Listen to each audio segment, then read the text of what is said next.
The National Weather Service in Sterling, Virginia has issued a severe thunderstorm warning for St. Mary's County in southern Maryland, southern Calvert County in southern Maryland, until 3:15 a.m.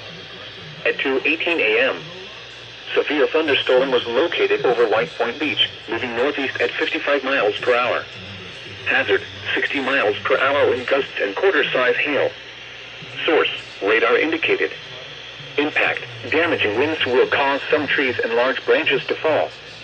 This could injure those outdoors, as well as damage homes and vehicles.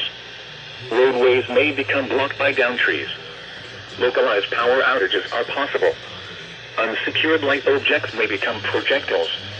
Locations impacted include Lexington Park, Chesapeake Ranch Estates, Leonardtown, Prince Frederick, Piney Point, Tall Timbers, Cuckold Creek, Sheridan Point, Howland Point, St. Leonard Creek, St. Clement Bay, Flag Harbor, Calvert Cliffs, White Point Beach, California, Golden Beach, Lusby, Patuxent River Naval Air Station, St. Leonard, and Hollywood.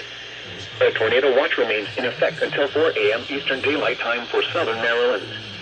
Remain alert for a possible tornado. Tornadoes can develop quickly from severe thunderstorms. If you spot a tornado, go at once into the basement or small central room in a sturdy structure. For your protection, move to an interior room on the lowest floor of a building.